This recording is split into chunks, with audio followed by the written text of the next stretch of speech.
여러분 안녕하세요. 작년에 투어박스 네오를 리뷰한 데 이어 이번에는 새로 업그레이드된 투어박스 엘리트를 리뷰하게 되었습니다. 저번에 한 가지 색상만 출시되었던 반면 이번에는 세 가지 색상으로 출시되었습니다.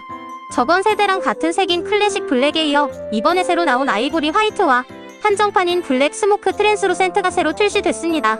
이 한정판 색상은 반투명 진회색으로 보시면 될 텐데 개인적으로 반투명 외관을 가진 전자제품을 안 좋아해서 이번에는 아이보리 화이트로 골랐습니다. 박스는 정사각형의 이렇게 깔끔한 화이트 색상이면서 엘리트가 대빵만하게 적혀있네요. 박스를 열면 이렇게 가이드북과 본체, 그리고 여분의 더블 A 배터리가 들어있습니다. 그리고 아무래도 무선 모드가 지원되는 모델이라 연결선은 딱히 보이지 않았습니다. 제가 저번 리뷰 때 지문 자국이 많이 남아서 쉽게 지저분해진다는 평을 남겼는데 이번 모델에서는 지문 방지 UV 항균 코팅 처리가 되었다고 하더라고요. 확실히 잠깐 만져봤는데도 지문이 확연히 줄어든 모습을 볼 수 있습니다. 체감 무게는 엘리트가 훨씬 더 무거웠습니다. 버튼들의 배열은 저번과 동일하고 측면에는 유선 연결을 위한 USB 타입C 포트도 있습니다. 제품 뒷면에는 이렇게 전원 버튼과 페어링 스위치 버튼, 그리고 배터리가 있습니다. 이번에 칩과 버튼이 전면적으로 업그레이드 되었다고 하던데 저번 세대랑 한번 비교를 해볼까요?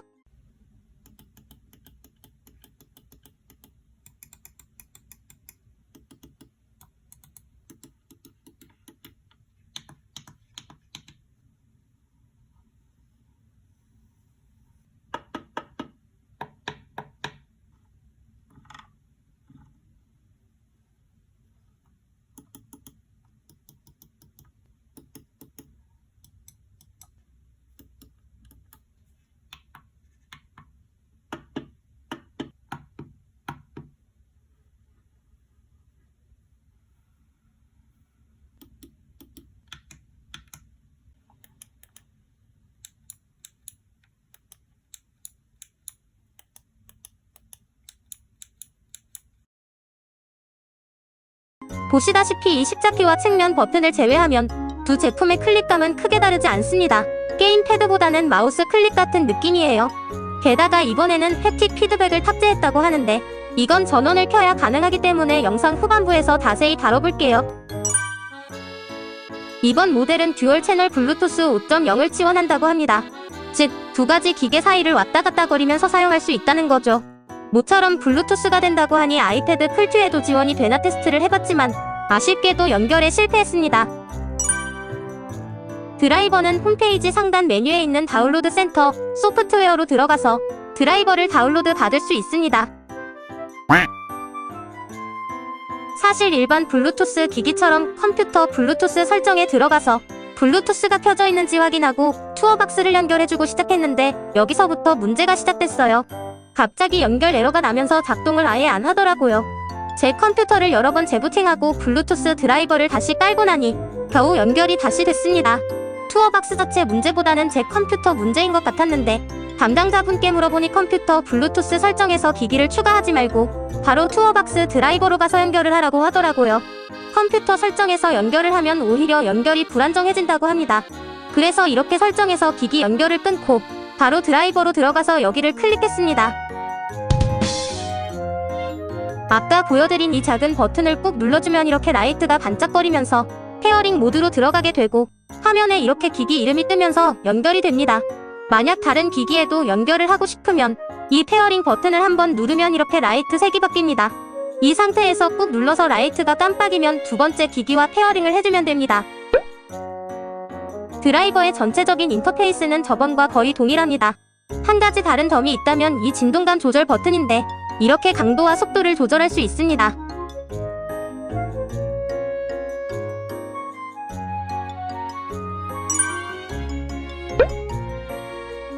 블루투스를 지원하지만 여기 USB 타입C 케이블로 유선 연결도 가능합니다. 이번에 새로 코팅 처리를 했다는데 확실히 손에 유분기나 지문이 안 남더라고요. 참고로 한정판인 블랙 스모크 트랜스루센트는 이 코팅 처리가 되어 있지 않다고 하지만 소재 특성상 지문이 남지 않는다고 합니다. 네오는 좀 부드러운 실리콘 느낌이었다면 엘리트는 무광 처리된 플라스틱을 만지는 느낌입니다. 그리고 혹시나 고장이 나게 된다면 홈페이지에서 AS 신청이 가능하다고 합니다. 투어박스 드라이버의 단축키 설정에 들어가면 원클릭, 더블 클릭, 조합 조작 등 여러 기능들이 있는데 이걸 전부 활용하면 최대 300가지 이상의 단축키를 매핑할 수 있다고 합니다. 앞서 언급했듯이 블루투스지만 아이패드에는 연결이 안 되더라고요. 아무래도 드라이버가 없어서 그런 것 같습니다.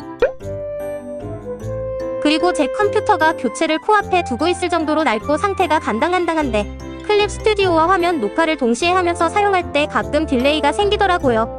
하지만 녹화 프로그램 없이 그냥 클립 스튜디오만 가볍게 사용했을 때는 눈에 띄는 딜레이가 없었습니다. 그리고 지금부터는 제 취향이 반영된 부분이니까 참고만 해주세요. 이전 제품을 사용해본 사람으로서 말하자면 이 스크롤이 너무 예민했습니다. 저는 작업하면서 이렇게 손을 얹어두는 스타일인데 저번은 딱딱딱하면서 돌아갔기 때문에 손가락이 위에 있어도 스크롤이 웬만하면 돌아가지 않았습니다. 하지만 이번 제품은 그런 걸림 현상이 없이 그냥 슈르륵 돌아가는 방식이라 제가 작업하면서 그냥 손가락을 얹어 놓아도 실수로 돌아가서 작동하더라고요. 이것 때문에 초반에 적응할 때 스트레스를 받았습니다. 나름 문제를 극복해보려고 느림으로 설정을 했지만 이건 또 너무 느리더라고요. 이 십자 버튼도 네오 버전이 힘도 덜 들어가고 좋았어요. 엘리트는 이렇게 딸깍거리는 느낌이라 클릭 특유의 만족감이 덜하고 상대적으로 힘을 더 줘서 눌러야 한다는 느낌을 받았습니다. 근데 사실 이런 버튼감은 개인 취향이 매우 심하기 때문에 정말 참고만 해주세요.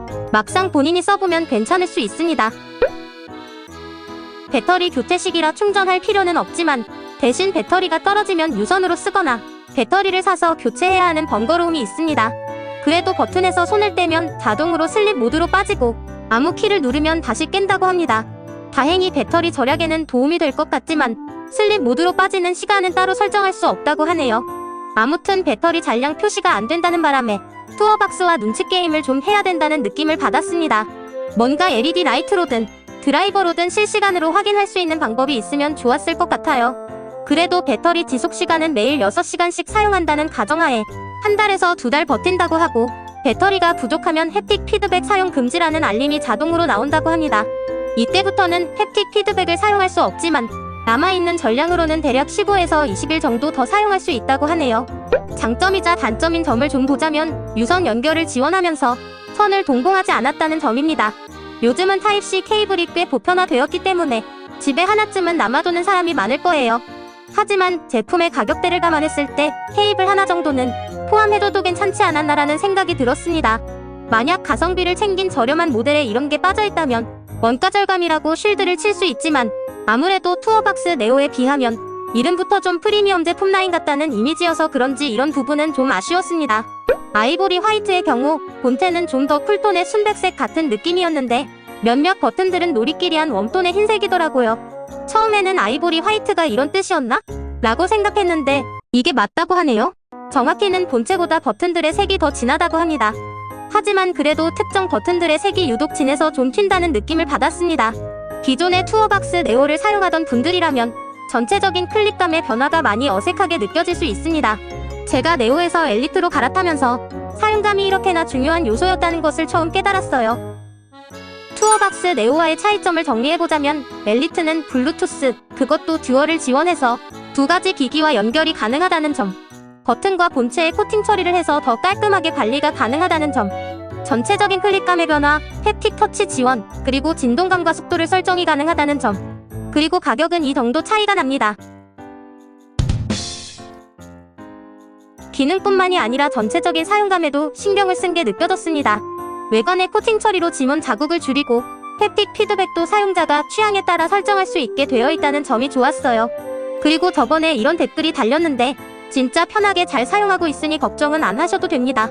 어느 정도냐면 제가 지금 장시간 비행을 앞두고 있는데 공항이나 비행기에서 이걸 못 사용한다는 게 걱정일 정도예요. 그만큼 사용하는데 익숙해지면 꽤 편한 기기입니다. 그럼 이번 리뷰는 여기까지입니다. 영상이 도움이 되셨다면 구독과 좋아요도 한 번씩 부탁드려요.